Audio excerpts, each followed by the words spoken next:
as we have these partner updates, that's really what we want to see. We want to see, the cultivation of, the sharing of information and thought and what's happening. And so, please, as we get rolling today, ask questions.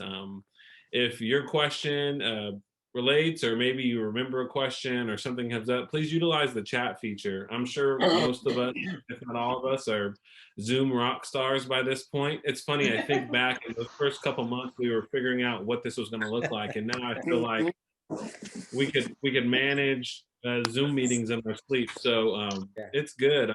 So I appreciate you all for being on.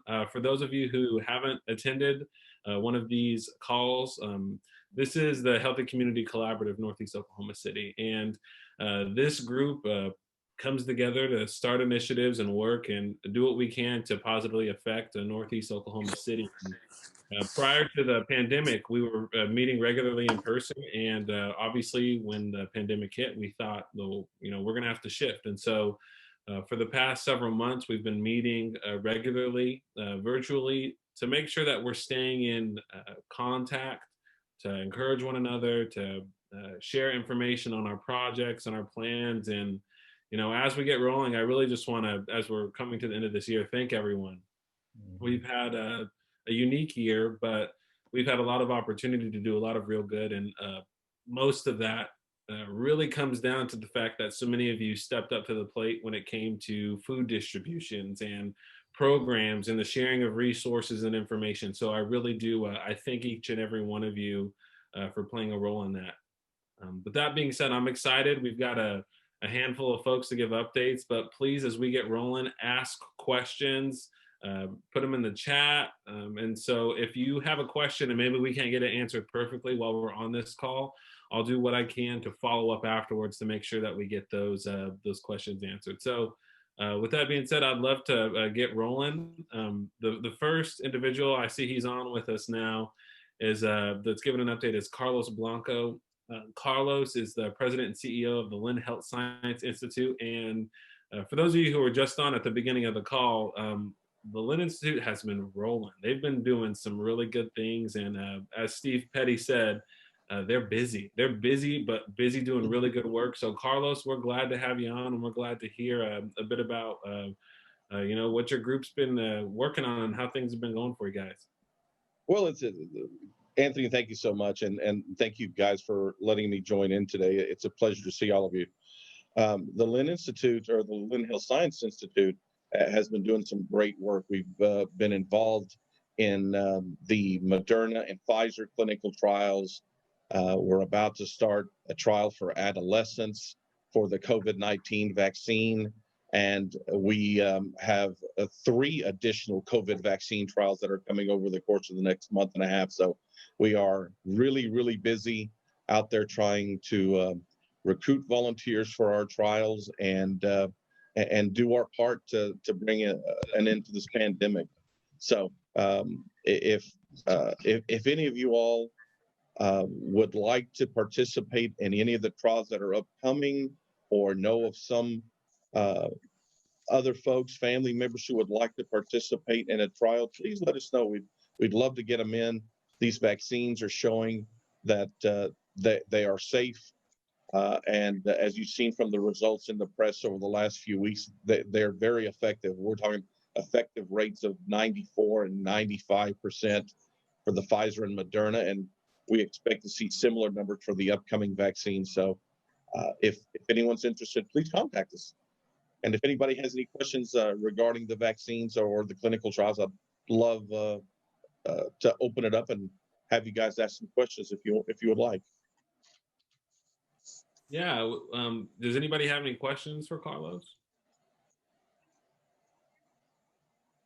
Oh, Jeaneen. Go ahead. Go on, right on ahead. So we're finished with the Pfizer and the Moderna, and which ones are getting ready to roll out this weekend? And where are we in all of this? We've got Leslie. That's a great question. So the Moderna and the Pfizer trials are through enrolling patients or bringing in new patients. We will continue to see those patients for about another 2 years. And I see patients, the volunteers, we'll continue to see the volunteers for another couple of years. terms of the new trial, we have the Novomax trial. And again, this is confidential, so let's keep it between us. The next trial is the Novomax trial and the Janssen trial. Those will be followed up by the Sanofi trials, and a company called Seqirus has a COVID-19 vaccine that we'll be looking to do in January. So we're going to need all of these vaccine makers to generate the 320 million doses that we need for Americans, and then the 6.5 billion doses that we're going to need for our global community. Because remember, we can't just fight it here. It's a global fight to bring an end to this pandemic.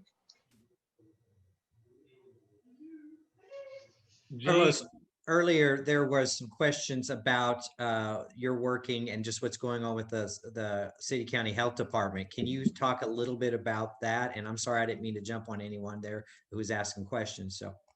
No, absolutely. We've developed a partnership with Oklahoma City County Health Department.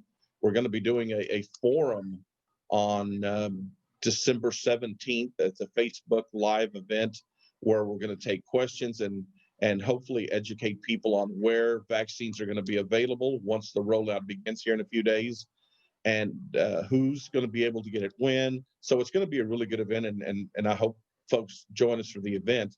Secondary to that, we can expect to see the rollout of the vaccine here within probably 2 or 3 days. And we all need to be cognizant that if you're a normal and healthy individual, we're probably not going to have a vaccine for us available until probably March or April. So it's going to be a little bit before most of us are able to be vaccinated.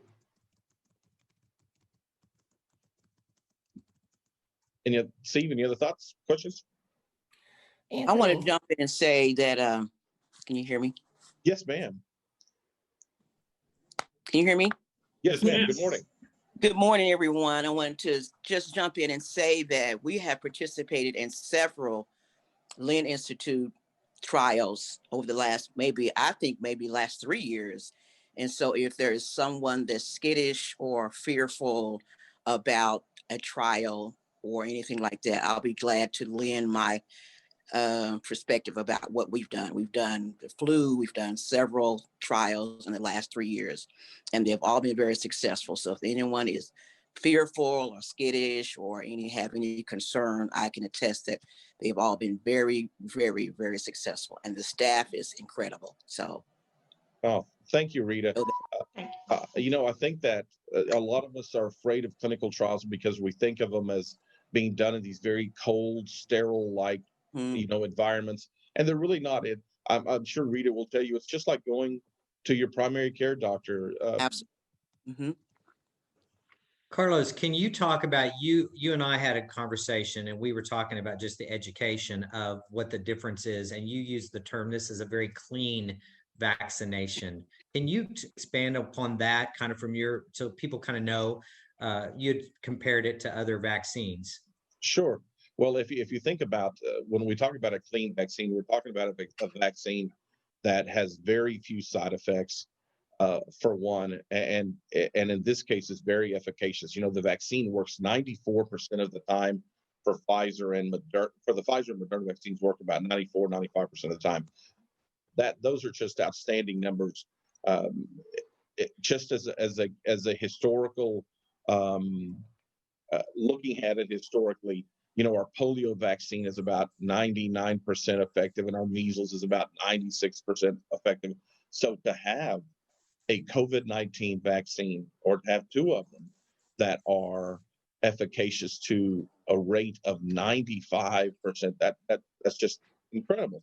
So the other thing, when you talk about a clean vaccine, we talk about what's in the vaccine, the constituents, what makes up the vaccine. And this, again, is a very clean vaccine. It doesn't have a lot of additional chemicals or stabilizers that you see in vaccines from time to time. So it is the Moderna and Pfizer vaccines are very clean. They are very safe from as far as we can tell. So I think the message we want to get out to everyone is, please get vaccinated when you have the opportunity to do so.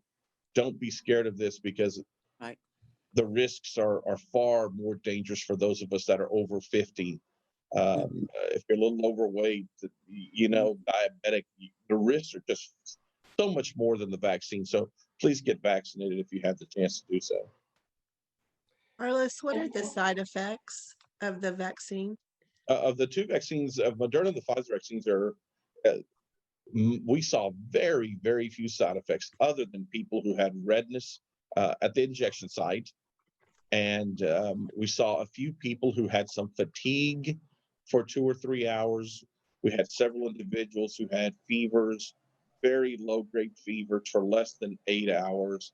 So it's really similar to what you could expect to see from your flu shot, your annual flu shot. Mm-hmm.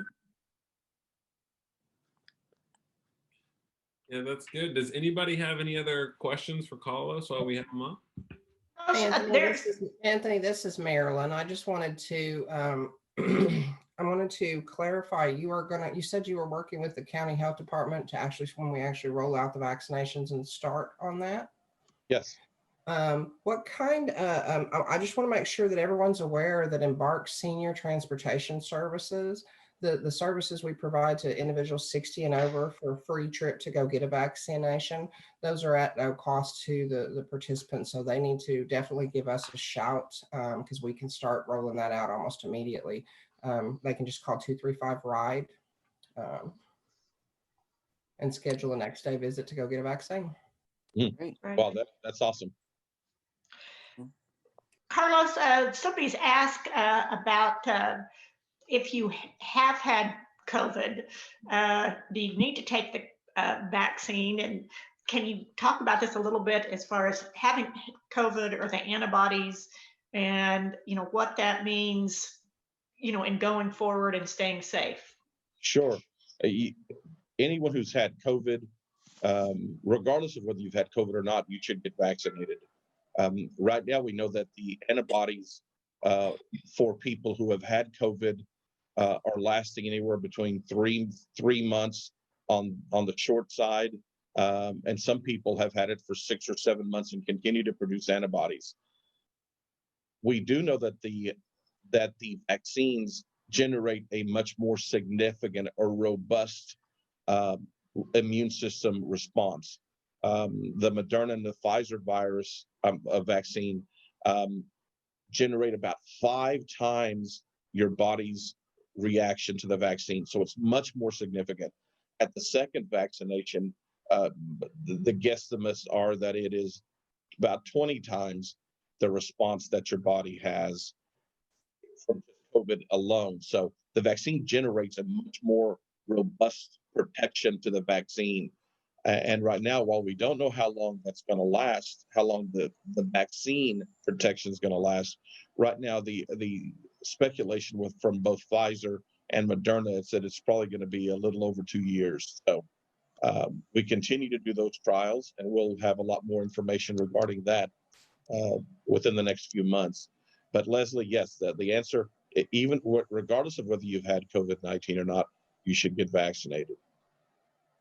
Okay, I was the one who had the COVID-19 back in June. And my question to you is, sir, once we get vaccinated both of those times, you said it may last up to 2 years. So is it safe to say maybe every 2 years we need to get vaccinated again? Or is that why you all are doing the clinical trial?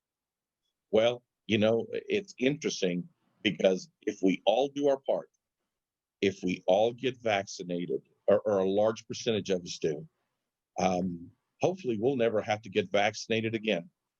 Hopefully we'll bring about an end to this pandemic within 6, 8 months, a year, and we won't have to get vaccinated again. That's on the hopeful side.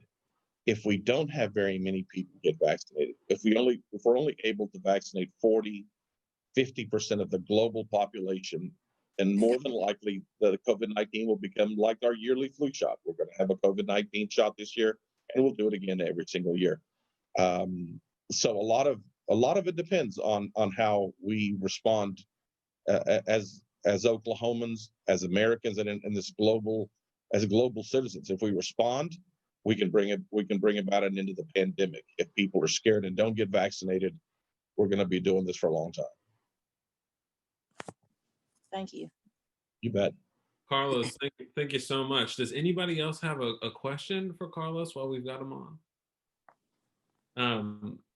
Carlos, we really do appreciate it. I know right now, speaking personally as well, from an organizational standpoint, right now, what people need a lot more than a lot of things is information. So to be able to get such valuable information and to make sure that, when we're answering questions or when we're having conversations within our circles, we have information that is going to be as close to accurate as possible. So we really appreciate that. Absolutely. Absolutely. Thank you guys for having me on.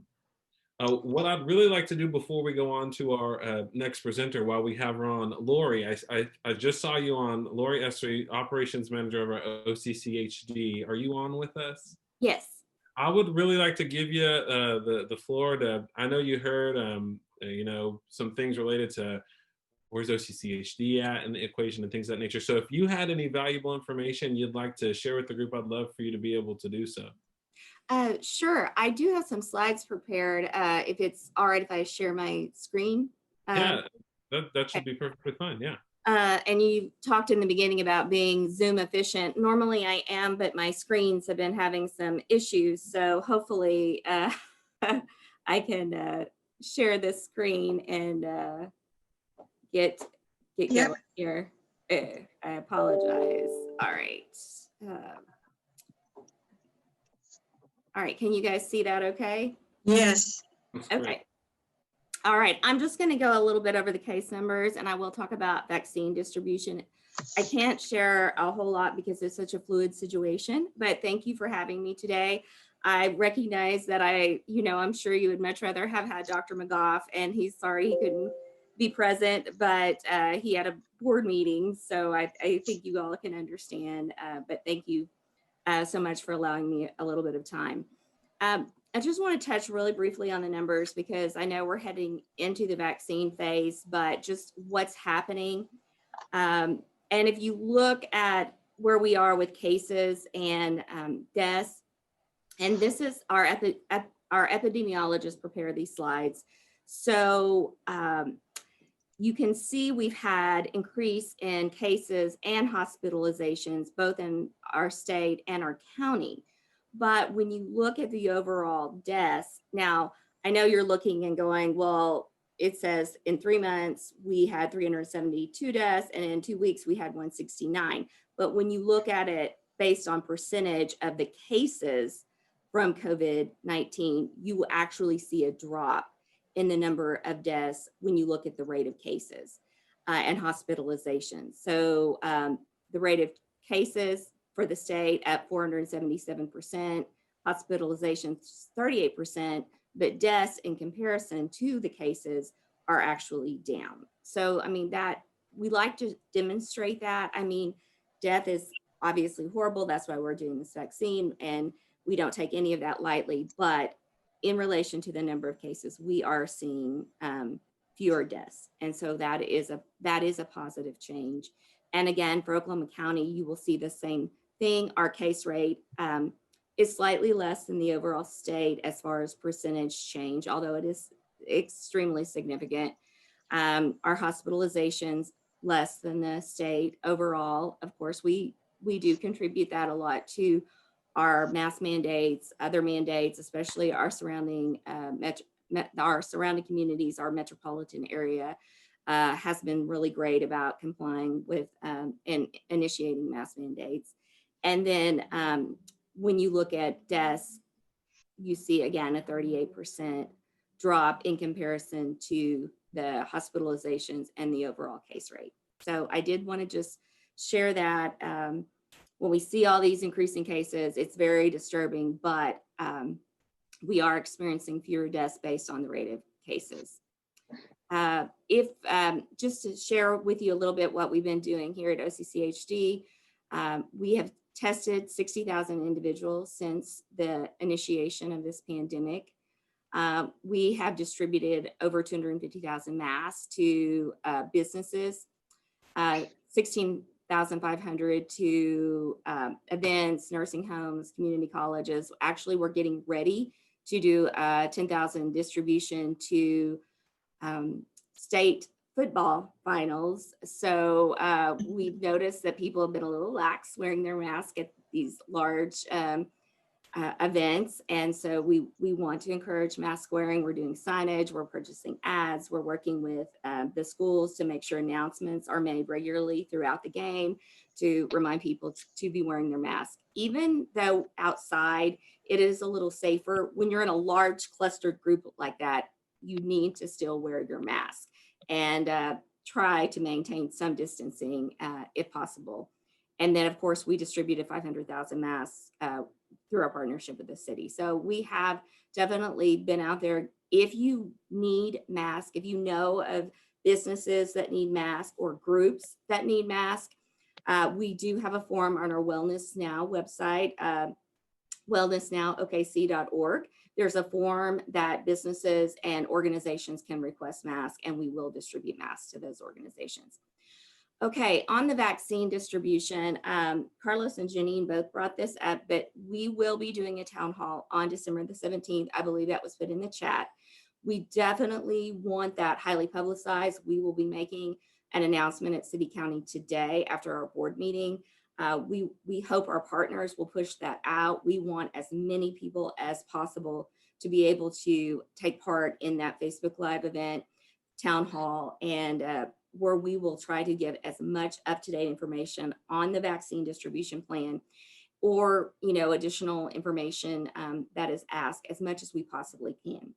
Please understand that the phases of the vaccine distribution, it's a very fluid and it's ever changing. I can share this date. We were originally going to get our first round of vaccine on December 11th. It is now December 16th. So we do expect our vaccine to arrive on December the 16th. On the 17th, we will be able to give you a much more thorough breakdown of where that vaccine has gone, or where it will go as it comes in. So again, because it's been so fluid, I just have to be really cautious. I don't want to share misinformation. And it's not that we don't want to share, we just want to make sure it's accurate. But December 16th, we feel that date is good. And so that's when we will get our first shipment of vaccine, December 16th.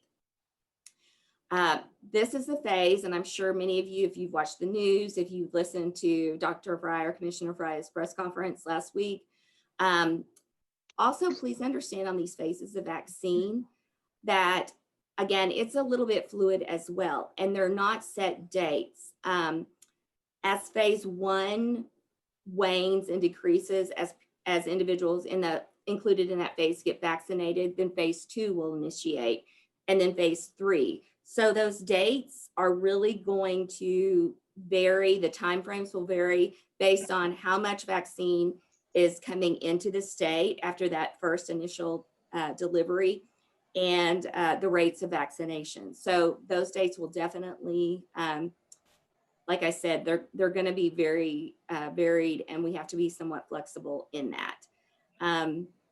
So I'm sorry, did someone have a question? Okay, and I'll take questions at the end if you all have any. Obviously, the first phase will be healthcare workers. These are frontline healthcare workers and public health staff.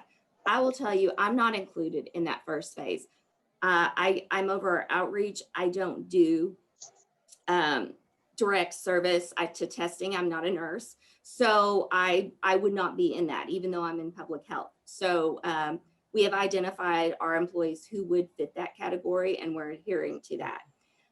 Residents, obviously, of nursing homes, so long-term care centers. We've been working very closely with our long-term care centers throughout this pandemic, and we have a very good relationship with all of those, and we have a plan moving forward to make sure that those long-term care centers, that staff and those residents are taken care of in this first phase. And then, of course, residents of assisted living facilities. I will share this. If you look at our phase 2, first responders EMS has been moved up to the bottom of that first phase, but only those who directly transport COVID patients. So most EMS will be in that top tier of that second phase. But if you directly transport, then you would be in that bottom level of that first phase. So that has been a recent change, and there could be more changes. And then, of course, adults age 65 and older who, and especially those with comorbidities will fall in that second phase. And then healthcare workers maybe not as directly involved in the testing and the treatment and so forth of COVID patients. And then congregate locations, so large living facilities and so forth. And then our third phase, teachers, educational settings, critical infrastructure, and then phase 4, general public. Again, these are so fluid. As we roll this out, there probably will be changes. And so I want everyone to understand this is not the final word. Oklahoma City County Health Department has no control over these phases. We did not set these phases. We're following CDC guidance, but also our state health department, rolled out or set these phases. So we are working very closely with our state health department, with health department, and many of our, what we call our SIP partners. And we just, we will share information as we have it, as we know it's factual. And again, I can't emphasize enough, we really want everyone to take part in that town hall, share, and we will try to be absolutely honest and upfront with individuals, answer all the questions that we have, the information available that we can share. And again, just please know that it is a fluid situation and there will be changes as this rolls out. And I'm gonna just real quickly, I just hit this slide and you can see hospitalizations are up, but I did share that based on percentage of cases and rates, our death rates are actually lower when you look at that. And then when you look at identified investigations as where the initiation of cases, unfortunately, you can see education is rather large. We're trying not to really target and point out locations as much because we say the COVID-19 is widespread and everybody needs to do what they need to do. Social distancing, wear your mask, wash your hands, all of those things, no matter what. But you can kind of see a little bit of the distribution there. And office settings, restaurants, so forth. And, but again, not to really pull those individual settings out, but just to say, anytime you have a congregate of people, it's just gonna spread more easily and more quickly. So please be aware of that. So that is what I wanted to share. So let's see, did I end my screen share? Lorri, a question I have for you is, I know when you talk about the phases and who will, be in line and depending on the phase, is that something that's public or some sort of form that folks will be able to access and see to kind of gauge where their group or? Yes, that will be very much open for the public, and that will be put out there. And as I said, there's going to be some change and fluidity within that and flexibility. As Commissioner Fry mentioned at the presser last week, that I'm sure Carlos can speak to this a little bit better, but many of you have probably heard Pfizer, the extreme cold storage with the vaccine, and it has to be used in a timely manner and fashion. And we have really set out a plan to make sure that all vaccine is utilized. None of it is wasted, but because of that extreme cold storage situation, there may be opportunities where others might get the vaccine because otherwise it would not be used in an efficient manner. So, I mean, we're really trying to avoid those situations and be very careful in our planning. But again, we're rolling this out and we're constantly learning, but we're trying to share that information. But no, all of this will be presented to the public. We just want to make sure we have the right information. So yes, ma'am. Oh, so when I was reading the CDC list, it was on it, but on the Oklahoma list, people that were under 65 with pre-existing conditions were not on the Oklahoma list at all. And that is concerning to, a lot of people that I know. Well, and that's one of those that it's going to be fluid. So that's not necessarily set in stone right now. There is some flexibility within that. If those individuals are identified and there's vaccine available. So I don't want to say not at all. As I said, things are kind of changing. Things are being adjusted just with the EMS. So that's not necessarily out of the question. Who would we petition? Well, as I said, the state health department is the one who initially put the plan in place for Oklahoma. And as a matter of fact, I mean, we are varying a little bit differently from the CDC. For example, the CDC did not include all staff at long-term care facilities in the first phase, and we are, because we know that that is where the virus is coming from within those long-term care facilities. So all staff are being identified in the long-term care facilities because they come in contact with the patients. Lorri, so if it works well, what I'll do is I'd love to stay in contact with you as we get maybe more solidified information or slides, because I see a lot of the questions we're getting are really sorted around where folks will fall out. So in those phases, and at what point when will who be able to receive what. And so as you're able to get that, I'd love to be in contact with you. And as soon as I'm able to get any of that information, I will gladly turn around and get it to this group to make sure you have it all.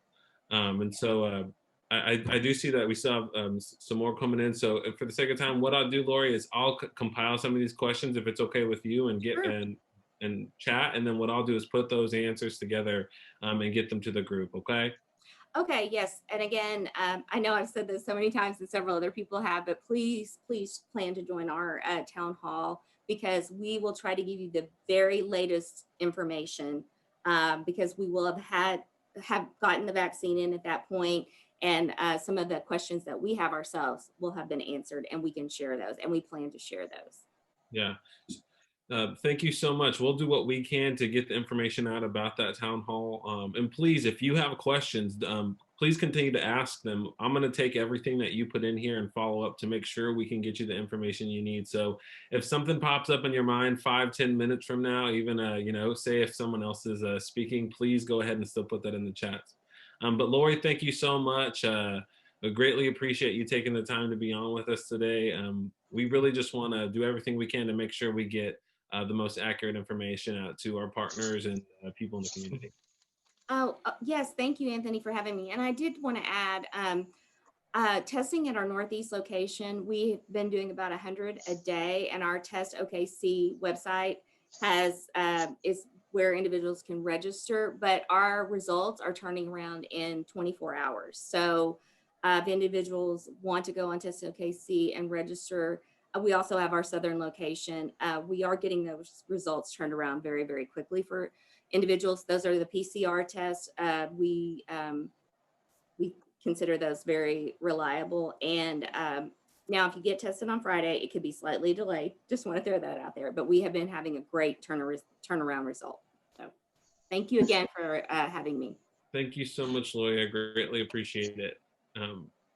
The next individual we'll have on to give an update, such a good friend of ours. We've been able to partner in so many ways.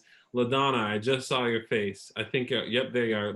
LaDonna Hines is the director of the OSU Extension Office here in Oklahoma City. Actually, neighbors just to the what is that? The west of the Oklahoma City County Health Department. And so, Lorri, how are you doing today? Or LaDonna, how are you doing today? Excuse me. I think Lorri and I are both doing fine. Well, yeah. Yes, thank you for having me so much.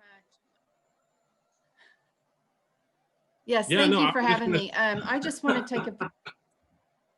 Go ahead, LaDonna, go ahead. Don't we love Zoom? Okay, I want to take a few minutes to talk about OSU Extension. We are part of the Land Grant University, so we have an extension office in every county in Oklahoma. And for over 50 years, we were actually located over at the OSU OKC campus. And probably about 6 years ago, the Oklahoma City County Health Department reached out to us because we have a lot of the same missions.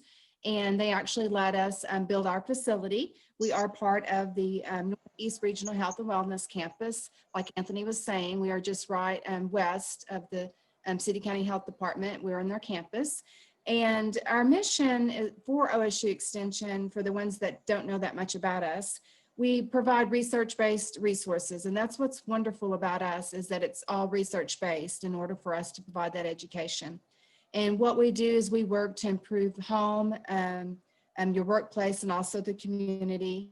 We offer services that are specifically designed to solve problems in county residents.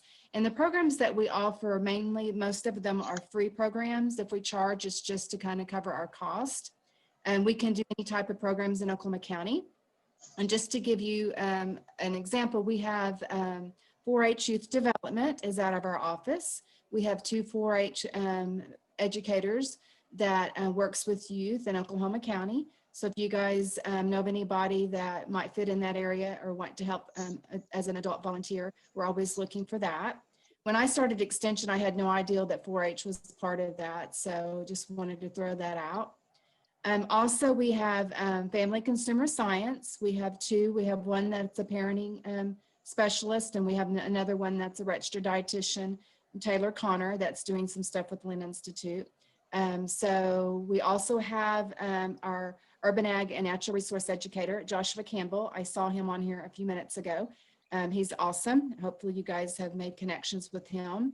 And then we also have Joya Laughlin. She's our horticulture educator. And she also is she was the department head of horticulture for OSU OKC for many years and retired, and then I snatched her up. So anyways, we have a wonderful staff, and you guys know where we're located. When we came there about 6 years ago, Phil Maytabby and I were talking, and one of our goals was to start a farmer's market on the Northeast Health and Wellness Campus. So we've been thinking about it for many years. I knew that I needed a few things in place before it could happen. And finally, I've got such an awesome staff. We made some wonderful partners out there, and I see a few of you guys out there. So what we did was this summer, we applied for a USDA Farmers Market grant. It's called the Farmers Market Promotional Program Grant. And this one is for capacity building. So when we started this grant, of course, we were all working from home remotely, and I reached out to Steve and said, hey, you know, we're doing this grant. Would you guys partner with us? And it's so exciting because part of this grant, it's capacity building. It's to do a feasibility study because we want to make sure that we have information before we move forward. So I'm going to give Angela a few minutes in a little bit, if she's still on, to kind of talk about the feasibility study, because she's the one that's doing that from Lynn. But what we're doing is reaching out to the residents, and also part of this grant was working closely identifying urban farms. And we want to be able to help the people in certain zip codes, and Angela will talk about that. But we want to be able to help Northeast Oklahoma City, the urban farmers, and help them be successful and be able to provide education for them. And that's what Josh and Julia will be doing. They'll be doing trainings for the urban farmers next fall. So I wanted this farmers market to be more than just a farmers market. The name of the grant is called the Northeast Oklahoma City Local Flavor Market for Increasing Education and Access to Healthy Foods. I know that's a long word, but we'll call it the Northeast Oklahoma City Local Flavor Market. And I want it to be more than just where people come in and get fresh produce. Of course, that's very important, the access to the food for the Northeast Oklahoma City. But I want them to be able to come and feel a part of our family. I want them to be able to come and get fresh produce. As I mentioned, Taylor is my registered dietitian. We have a cooking demonstration kitchen. I want people to go in there and watch her use this food that they get at the markets and be able to have recipes. They know how to make the food and be able to do educational components with that. We also have the SNAP benefits program at our office, and we have nutrition educators that goes into homes or groups and teach them one-on-one. Of course, we've been doing that virtual lately. But we have that, so we'll make sure we have the SNAP benefits available. We also have on our facility a greenhouse, which our master gardeners are working with, and we could see that we'd be able to maybe grow some produce from seeds, maybe do some training from the community that's interested in learning how to grow their own vegetables. And that brings me into the community gardens at the Oklahoma City County Health Department, and that we can work with them, people in the community that wants to maybe try to start growing their own produce and be a part of the market. I can see our 4-H kids being entrepreneurs and being at the markets and selling stuff, and also working with the youth. So you can see there's a lot that I want to do. The walking trails at the Oklahoma City County Health Department, I can see us having walking programs. Walk with These is one of the things we've done. I see Rita there. I see that we can do different things with the community, just get people moving. And there's no better place than where we're at. And I'm hoping when Angela talks in a minute that the feasibility study will be positive, and that Northeast Oklahoma City residents will want a farmer's market in our location. So I think I've talked enough about the grant on my part. If you guys have any questions, I'll be glad to answer that. But I think first I'd like Angela, if you could talk real briefly about the feasibility study. Yes, thank you, LaDonna. I am currently conducting the qualitative research for the feasibility study, and there's 2 components to that, and I need your help. The first thing is an online resident survey, which many of you have seen. I see Greg Jones there. He's helping us get the word out at Centennial.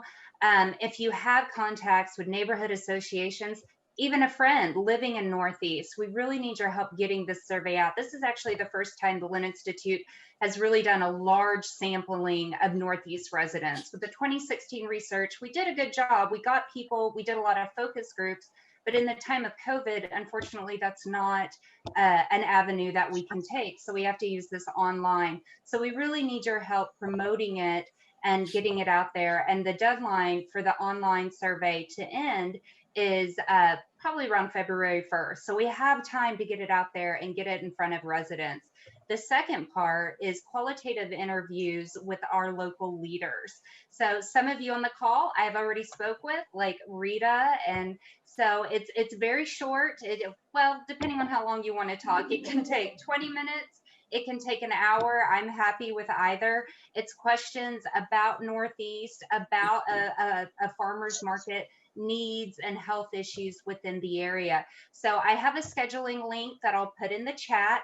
All you have to do is click on it, find a time, and then I'll send you a Zoom link. We can do it via Zoom. If you're more comfortable with just a phone call, we can do it over the phone. 100% confidential. I'm the only one who's going to know, not Anthony. Steve Petty's not going to have his fingers in this data. It's just for me to analyze and to publish. And not only is this going to give us an idea of what it means and what a flavor market would look like at the Health and Wellness Campus OSU Extension, but also it's going to give us important data for everything that we do in Northeast, similar to what the Lynn Institute published 5 years ago.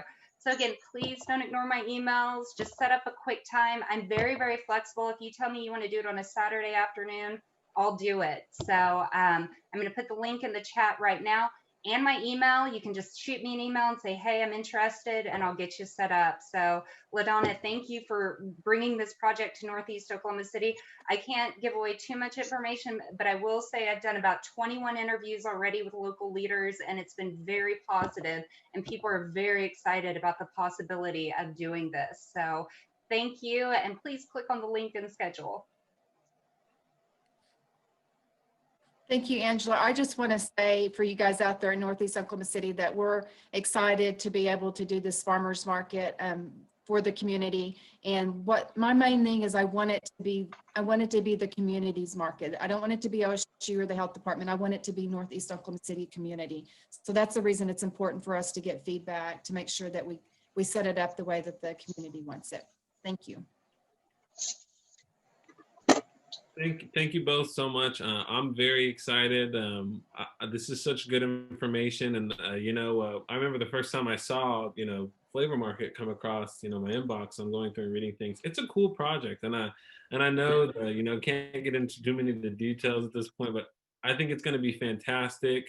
But please, if you'd like to assist in helping get this information out, so we can really have the best information possible, please share that. Please share the link to the resident survey with people in the community, brothers, sisters, aunts, uncles, whoever. If you know them and they live in Northeast, or their groups, this could really help this project, but also the projects as we go forward, to make sure that we're really engaging things that are the greatest need. And so we'll greatly appreciate that. And so thank you guys. Angela, thank you. LaDonna, thank you as well. Next, I'm excited to allow you guys to hear from Pam Patty. Pam, are you still on with us? Yes. Pam Patty is an incredible advocate of the work of Lynn. She's been at INTEGRIS. Pam, what is it? Is it 25 years? Oh, I wish. 18. Close. I gave you a few extra years on there, Yeah. but I think your good service can get doubled in some spots. So Pam's been working with us on the On the Road to Health program. And so I thought, and we both thought, it would be a really good opportunity for her to fill the collaborative in on the program and how things are going. Okay. Thank you, Anthony, for the introduction, and good morning to everyone on the call. Yes, my storied past is connected to Steve Petty through INTEGRIS. And I will just say up front, the reason why I was so delighted to be invited to be a part of the On the Road to Health program was because of our previous collaborations, and certainly the training that I have received from Steve. He is the consummate community worker and also bridge builder, and just extraordinary to bring all different population groups together. And I certainly want to always be connected with that. My background is as a registered dietitian, and LaDonna mentioned Taylor Connor, who is a lovely young lady and very talented as a dietitian as well. And I'm delighted that her heart is to work in the community as well. So when Steve approached and Jeaneen and Anthony said, hey, could you consider coming to do this nutrition education component of the On the Road to Health, which is a program, I believe, from the Ardmore Institute. And basically it was built around the healthy living plate model or something like that. And we had a script in place. And then I think the wonderful part about Lynn is they saw beyond just, we need to help people with maybe a weight loss program, which I believe there are a lot of those out there.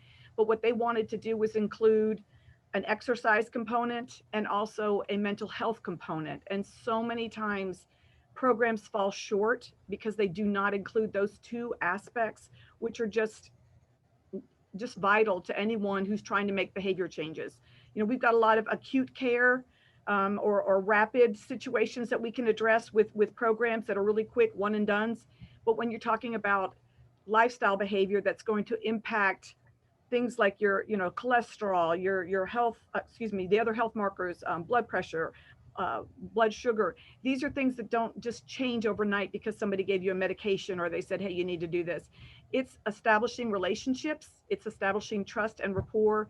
And that's what I think is at the heart of Lynn Institute with people like Steve, Jeaneen, and Anthony that I have worked with. And I know Steve Hines is on board with that, and also Angela Cosby. So I love those people that I've been able to interface with already. And so I'm looking forward to the opportunities to continue. But just real quickly about the On the Road to Health, I believe they started off with about 25 people to be this core group to start with, to see what it would look like to have the program.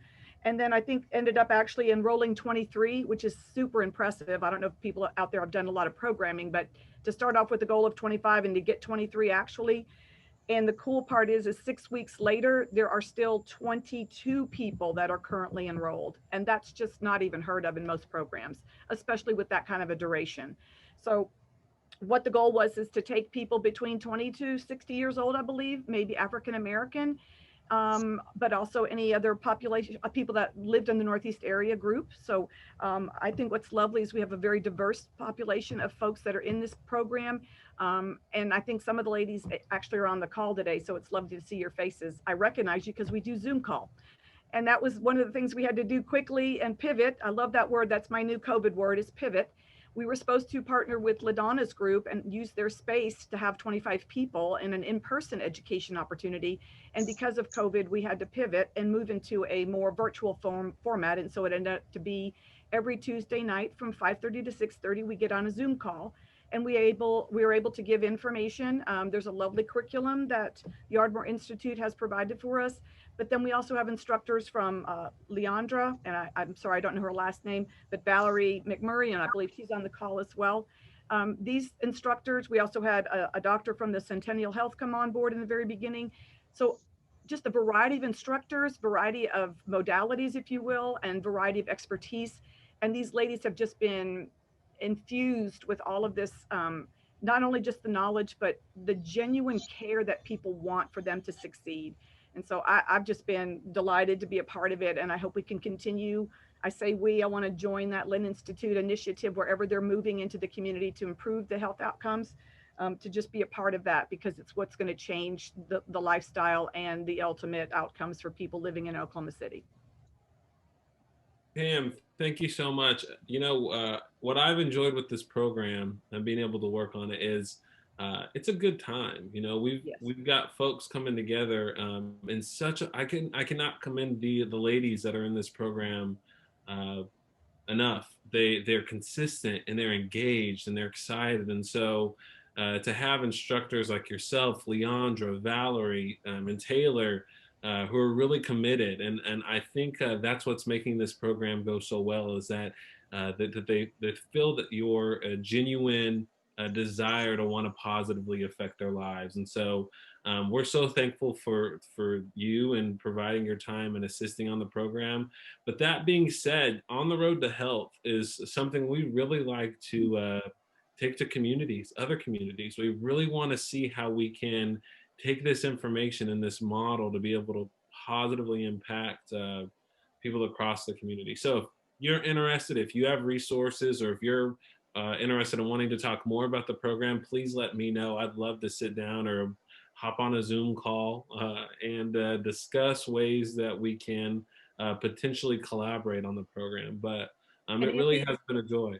Anthony, just real quickly, I do want to say, without Anthony's leadership to this program, and I know it's a pilot, and so there's a lot of pieces that continue to move and are adjusted, but without his leadership and the genuine, every day he calls, every time there's going to be a meeting, he calls these ladies, he emails these ladies. I forgot to mention, there's what they call a resource kit the following day after the meeting. They get a recipe with ingredients to do that recipe from Homeland as one of the partnerships. And every time Anthony's like, hey, make sure you're there, get to the drop off. There are screenings that are done, the biometrics, to make sure that things are moving along. And he's got all of that as to reminding people. So, oh my goodness, there has to be that one person that says, I'm going to invest my time in making sure that people are connected and feel valued. And you have done that. So please give yourself a big hand for that, because that's so valuable. Well, thank you, Pam, and I'm glad you mentioned Homeland, because they need to be commended. Without Homeland in this equation, I don't know, the format would not be able to happen the way that it is. So, exactly. if you know anybody from Homeland, or if anybody from Homeland's on the call, thank you so much. You're really a valuable resource in being able to make this happen. But Anthony, may I jump in right quick, Anthony? Yeah, sure thing, Steve. Just real quick before we go on, I want to thank everybody. This was starting a program this time of year, not the best option. With COVID and everything, we had to pivot, and Pam came on board, INTEGRIS came on board to do the wellness screenings. Centennial came on board to help us with their community room. Valerie McMurray, God love her. Every time we come to her, she's wanting to help out. Community health centers, Leandra Moore, and Jeaneen and Anthony and Steve and Angela, everybody were wanting to make this pilot happen. And we're looking to work with other places like my friend Deborah at Skyline and the health department. And there's so many of you that are helping us make this happen. And so we thank you. And then a big shout out to the Ardmore Institute for letting us try this pilot, because I think we're going to blow it out of the water to be able to show that we are making a difference in the Northeast community and to replicate that in other communities across our state. So thank you all for your support. And all of you ladies that are a part of that, can you wave so we can see you? And thank you for your dedication to stick with this throughout the holidays. Not a good time to start a program, but that is this. If it's going to make you or break you, if you can make it through Thanksgiving, Christmas, and all the holidays, God love you and thank you for being a part of this. So thank you. And I'm sorry to interrupt. No, you're just fine. But yeah, we're excited. Really, if you'd like to talk, please let me know. Send me an email. And I think it'll be great. I think it'll be great. So with that being said, we have one more updater or presenter rather. Jeaneen, I see you're on with us. Jeaneen has had the fantastic opportunity to be working and really leading Lynn's efforts as it relates to hope. And so an interesting component that's been able to be infused, as Pam said, into this On the Road to Health program is the science of hope. And so with what we've been studying with Dr. Chan-Hellman and Jeaneen, I'll let you kind of express it. It's been incredible to be able to take these components and these teachings and infuse them into what we have going on. So with that, Jeaneen, I'd love to give you the stage. Jeaneen, for those of you who don't know, is the Chief Strategy Officer at the Lynn Institute and is really doing a great job to lead our hope efforts in a variety of ways. Thanks, Anthony. Well, it feels like with all the good news today, it really is a season of hope. We have a vaccine on the way and we have wonderful programs that are going to help people's health. And we also have hope. And we're very excited. Back in March, when COVID actually came on, the Lynn Institute had started working with Dr. Chan-Hellman to certify our organization and to certify each of us as a Hope Navigator with the science of hope in his book, Hope Rising, and that kind of thing. And of course, we kind of had to pull a halt to that.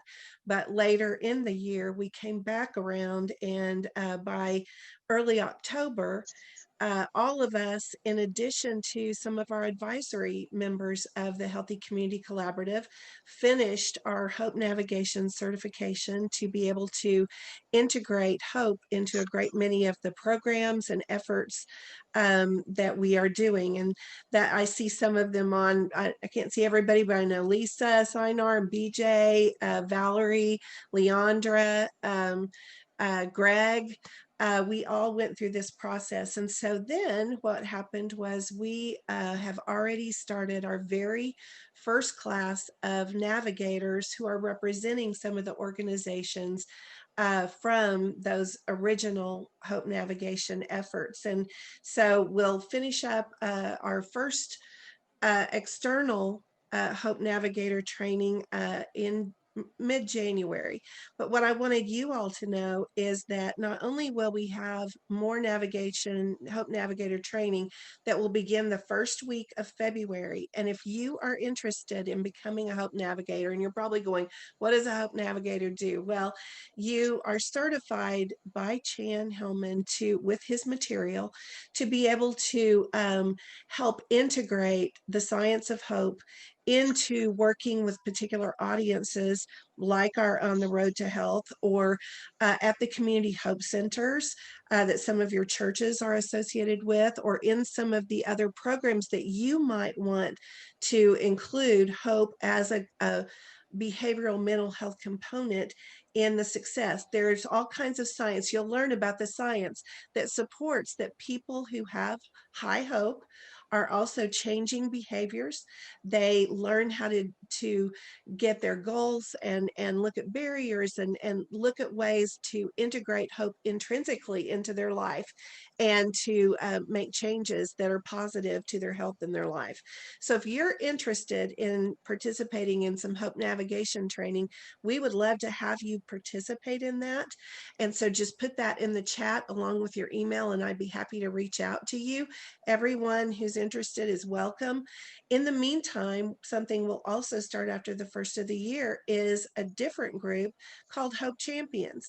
And those are people who are not necessarily interfacing in adverse situations or in teaching community health, but they're people in neighborhoods who want to impact their friends and their neighbors and those that they come in contact with, and know what hope does in life, and then be able to share that message and really champion hope out in the Northeast community and as we move into South as well.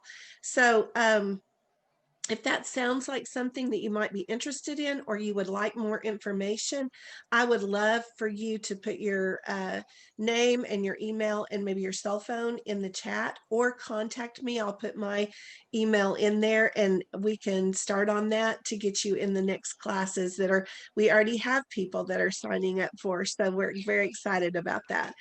One last thing, if you need stocking stuffers or you need chips and salsa for the Big 12 championship game, we are selling it. And it is a way, none of these programs that we've talked about today happen magically without funding. And we do a lot of that through grants, but we also do that through a lot of individual giving. But it's Christmas time, so we're going to give you something back. So when you go on and you donate to the Lynn Institute, and you can go to lynninstitute.org and click on the donate button, put some dollars in there. For every $10, you're going to get a jar of salsa. So it's a great stocking stuffer. And just a little aside, it is Karen Waddell's daughter-in-law's recipe that she developed and OSU took and bottled. So it's a made in Oklahoma product as well. And all of us will work diligently to get that to your home before Christmas or before the game, so that you can enjoy it and have a good time with that. So just go to lynninstitute.org and hit the donate button if you can do that or would like that for this Christmas.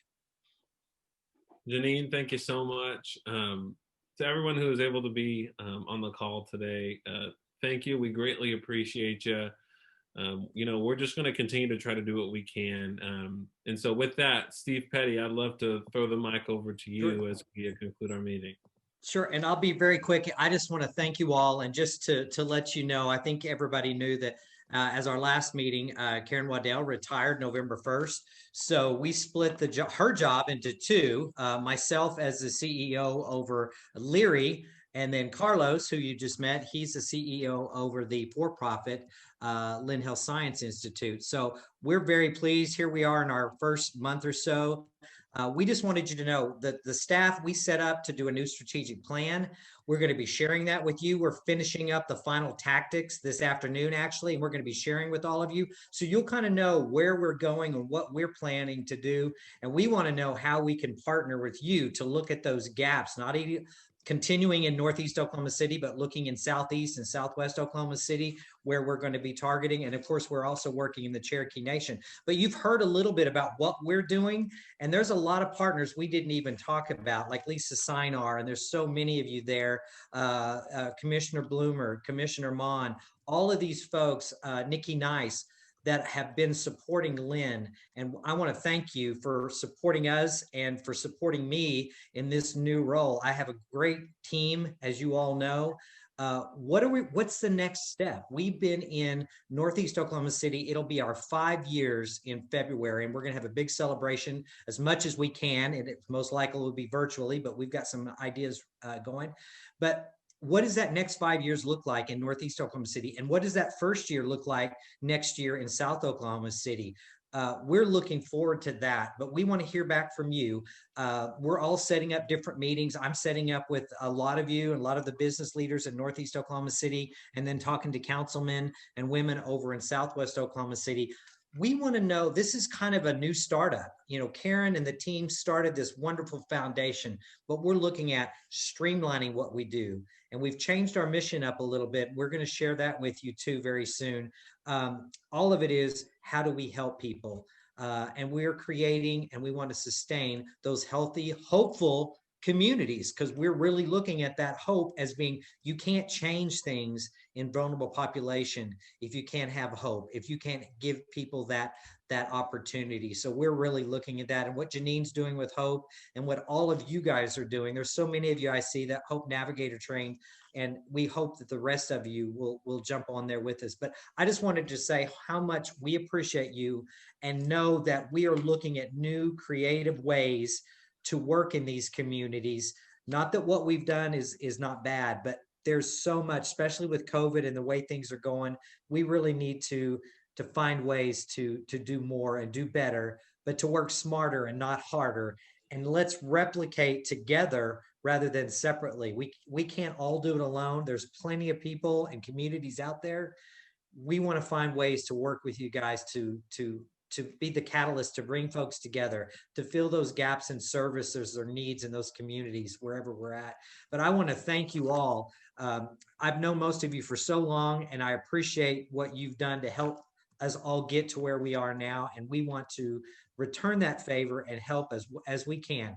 As Jeaneen said, we have to have the funds to do this. So we're out there looking for new ways, new revenue streams. And I'd like to thank everybody like LaDonna and Deborah Ingram from thinking about us for, hey, let's go do this grant.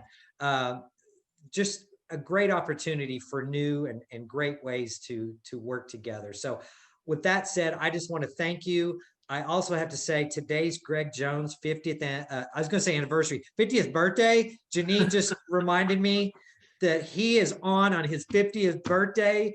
He can walk. He's here with us. It's amazing. And I'm so happy. I'm so happy, Greg. Thank you for getting out of bed and being here. We love you. Yeah. Guys, thank you so much. I hope you will have a great holiday. I look forward to 2021 because I know I am very hopeful it's going to be much better than this year, but we're all growing and learning to be flexible, if nothing else, in this last year. So Anthony, if there's anything else, I'm going to turn it back to you, but thank you all. Let's talk soon and have a great holiday. Nope, that's it. Thank you all so much. Stay safe, and we look forward to this new year of productivity and doing what we can to aid the community. So thank you guys. Stay well. Good job. Thank you.